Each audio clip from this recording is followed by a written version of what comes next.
Class 10th math chapter number 7.4 की सवाल number 5 है। क्या कह रहा है? कह रहा है कि कृष्णा नगर के एक सेकेंडरी स्कूल के कक्षा 10 के विद्यार्थियों को उनके बागवानी क्रियाकलाप के लिए एक आयताकार भूखंड दिया गया है। ठीक है ना।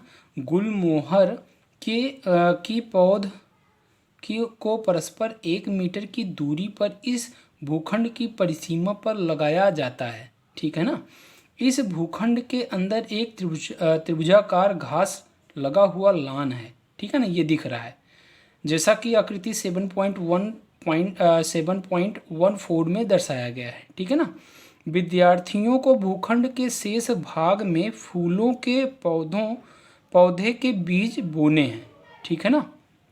अब देखिए इसमें आपको पहला क्वेश्चन क्या है, ए को मूल बिंदु, मतलब ए क्या है, ये आपका है। ठीक है ना।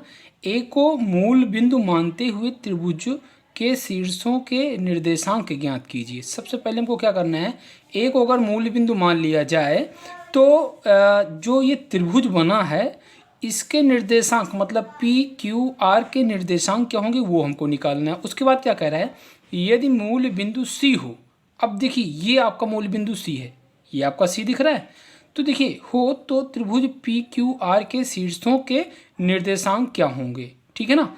इसके बाद इस अगर सी को हम केंद्र मान लें या ऑरिजिन ओ मान लें तो इसका जो पी क्यू आर है उसका निर्देशांक क्या होगा ये निकालना है। फिर क्या कह रहा है, साथ ही उपरोक्त दोनों स्थितियों में त्रिभुजों के क्षेत्रफल ज्ञात कीजिए। ठीक है ना।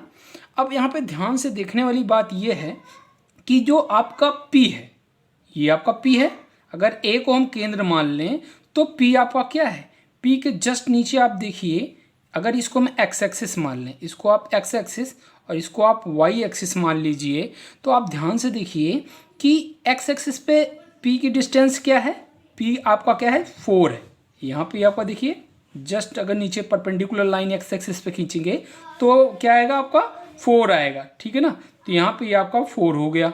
देखिए y पे अगर चलेंगे तो y आपका कितना है, यहाँ पे देखिए, यहाँ पे जस्ट ऐसे खींचेंगे तो कितना है 1 2 3 4 5 और ये छठे पे है। ठीक है ना। ये आपका 6वें पर ये आपका क्या हो गया 6। ठीक है ना। तो इसका निर्देशांक आपका 6 हो गया। अब r का देखें तो r का निर्देशांक क्या है, देखिए r क्या है, यहाँ से अगर जस्ट आप परपेंडिकुलर लाइन खींचे तो यहाँ पे देखिए 6 पे जा रहा है, तो ये आपका क्या हो जाएगा 6। अब ऊपर की ओर जाए तो देखते हैं कितने पे जा रहा है, तो देखिए यहाँ पे जस्ट आप परपेंडिकुलर ऐसे लाइन खींचेंगे, देखिए 1 2 3 4 और ये आपका हो गया 5, तो 5वें पे ये जा रहा है। ठीक है ना। अब देखते हैं क्यू का निर्देशांक क्या है, तो आपका क्यू का निर्देशांक ये देखिए यहाँ पे जस्ट नीचे क्या है 3 दिख रहा है, तो यहाँ पे 3 हो जाएगा। और ऊपर की ओर जाएं तो क्या है, देखिए ए को मूल बिंदु मान रहे हैं, इस पौधे को छोड़कर उसके ऊपर वाले पौधों को हम गिन रहे हैं। ठीक है ना। तो यहाँ पे देखिए क्या क्यू का क्या हो जाएगा, आपका क्यू हो जाएगा 1 और ये 2 के जस्ट इसके सामने अगर वाई एक्सिस से परपेंडिकुलर खींचें और एक्स एक्सिस के समांतर खींचे तो क्या आएगा 2 पे आ रहा है ये। ठीक है ना। तो ये आपका 2 हो जाएगा। अब देखिए ए, अगर ए को मूल बिंदु माने तो उसके अकॉर्डिंग ये सारे निर्देशांक आ गए आपके। ठीक है ना। तो एक काम करते हैं, इन सारे निर्देशांकों से हम क्या निकालते हैं, क्षेत्रफल निकालते हैं। क्यों, क्योंकि उसने ए को मूल बिंदु मानते हुए त्रिभुज के शीर्षों के निर्देशांक कहा था, तो शीर्ष के निर्देशांक तो इस तरह निकलेंगे। ठीक है ना। सबसे जैसे यहाँ पे ऑरिजिन से एक्स एक्सिस पे जो दूरी चलेंगे वो आपका पहला होता है भुज, और वाई एक्सिस पे चलेंगे तो कोटि होता है, जस्ट अ परपेंडिकुलर लाइन उस एक्सिस पे खींचने के बाद प्राप्त होता है। ठीक है ना। अब यहाँ पे देखिए त्रिभुजों के क्षेत्रफल ज्ञात करना है हमको, तो देखिए कैसे ज्ञात करते हैं। ठीक है। तो यहाँ पे देखिए हम लिखते हैं क्या कि जब ए को केंद्र जब ए को केंद्र माना जाए तो तब क्या होगा, तब आपका P का निर्देशांक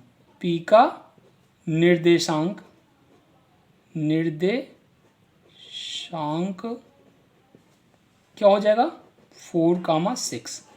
ठीक है ना। और Q का निर्देशांक क्या हो जाएगा, Q का निर्देशांक हो जाएगा 3, 2 और इसी प्रकार r का निर्देशांक क्या हो जाएगा, r का निर्देशांक हो जाएगा 6, 5। अब हमको क्या निकालना है, हमको निकालना है इस त्रिभुज का क्षेत्रफल जो इससे बना है। तो देखिए area of triangle P Q are अगर हमको निकालना है तो हम फार्मूला जानते हैं, ठीक है ना। फार्मूला क्या होता है, 1/2 x1 y2 माइनस में y3 प्लस में x2 y3 माइनस में y1 और प्लस में x3 y1 माइनस में y2, ये होता है। अब यहाँ पे देखिए x1 y1 हम क्या करते हैं, इसको मान लेते हैं, x1 ये है, y1 ये है, x2 ये है, y2 ये है, x3 ये है, y3 ये है। तो अगर इस पर हम लगाएं तो क्या आएगा, ध्यान से देखिए 1/2 x1 क्या है, 4 है आपका, 4 हो जाएगा। y2 क्या है आपका, 2 है, 2 माइनस y3 क्या है 5 प्लस में x2 क्या है 3 है, y3 क्या है आपका 5 है, y1 आपका क्या है 6 है प्लस में x3 क्या है 6 है, y1 क्या है, y1 आपका 6 है माइनस में y2 क्या है आपका 2 है। तो यहाँ पे अगर हम रख दें तो क्या आएगा, देखिए 1/2, 2 में से 5 जाएगा तो -3 आएगा, -3 का जब 4 से मल्टीपल करेंगे कितना आएगा, 4×3 = 12, माइनस का 12 हो जाएगा। और यहाँ पे देखिए 5 में से 6 जाएगा तो माइनस में 1 आएगा, -1 का जब 3 से मल्टीप्लाई करेंगे तो -3 हो जाएगा। और यहाँ पे देखिए प्लस होगा, 6 में से 2 गया, 6 में से 2 गया 4 और 6 चौको 24 हो जाएगा, ठीक है ना। अब इसको अगर सॉल्व करें कितना आएगा, 1/2 -12 और -3 -12 -3 होता है -15 और -15 + 24, 15 5 20 4 24 5 4 9, ठीक है ना। तो ये क्या हो जाएगा, इम्प्लाइज दैट 9/2 वर्ग इकाई। वर्ग इकाई क्यों, क्योंकि ये आप क्षेत्रफल निकाल रहे हो, ठीक है। तो आपका area of triangle P Q R आ गया।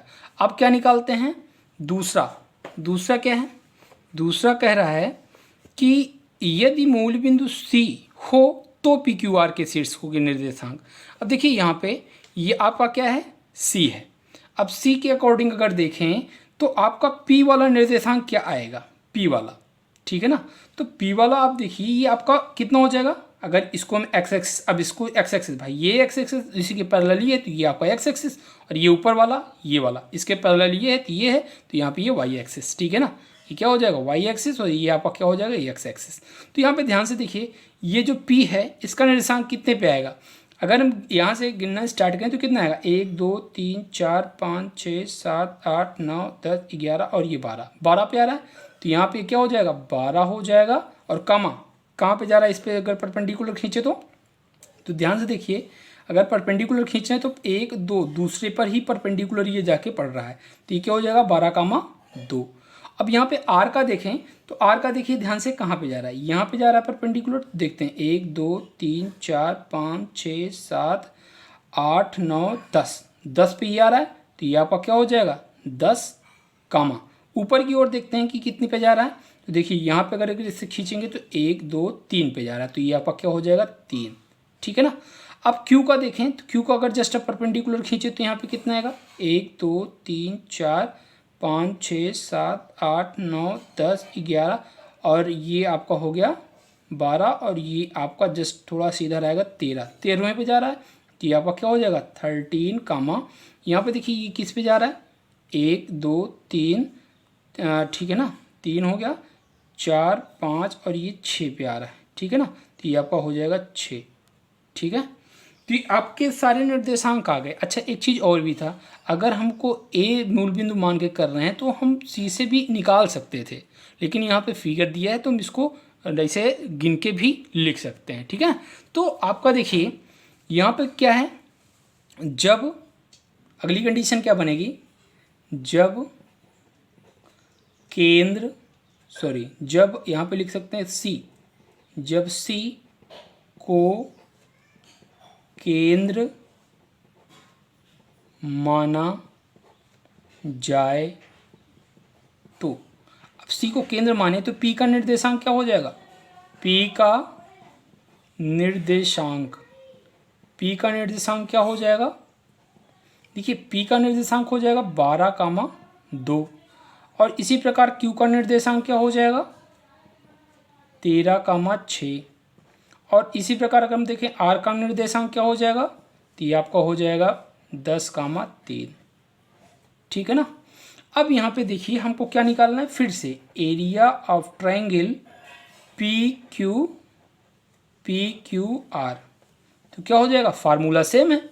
और यहाँ पे भी अगर इसको हम क्या मान लें x1 y1 x2 y2 x3 y3, तो आपका क्या हो जाएगा 1/2 x1 y2 minus y3 plus में x2 y3 माइनस y1 और प्लस में x3 y1 माइनस में y2। ठीक है ना। अब यहाँ पे अगर सारी वैल्यू पुट करें तो क्या आएगा, देखिए x1 क्या था, x1 आपका 12 था, तो यहाँ पे ये आपका 12 हो जाएगा, y1 6 माइनस y3 3, ठीक है ना, प्लस में x2 आपका क्या है 13 है, y3 आपका क्या है 3 है, माइनस में y1 क्या है 2 है, प्लस में x3 क्या है आपका 10 है, y1 कितना है, y1 आपका 2 है, y2 कितना है 6 है। ठीक है ना। अब इसको अगर सॉल्व करें तो क्या आएगा, देखिए यहाँ पे सॉल्व करेंगे तो ये आपका हो जाएगा 1/2, देखिए 6 में से 3 गया 3 बार 3 36 हो जाएगा, ये आपका 36, और ये आपका हो जाएगा प्लस में 3 में से 2 गया 1 और 1 का मल्टीप्लाई 13 में तो 13 ही आएगा, 2 में से 6 जाएगा तो माइनस में 4 आएगा, और जब मल्टीप्लाई करेंगे कितना आएगा 40, 10 चौक 40। अब यहाँ पे ध्यान से देखिए इसको अगर सॉल्व करें तो कितना आएगा 1/2, देखिए 36 4 40 माइनस में 4 और इसमें से -4 + 13 कितना होता है 9, तो ये आपका क्या हो जाएगा 9, इम्प्लाइज दैट 9/2 वर्ग इकाई। तो ये आपकी सवाल नंबर कौन सी थी, 5वीं। ठीक है।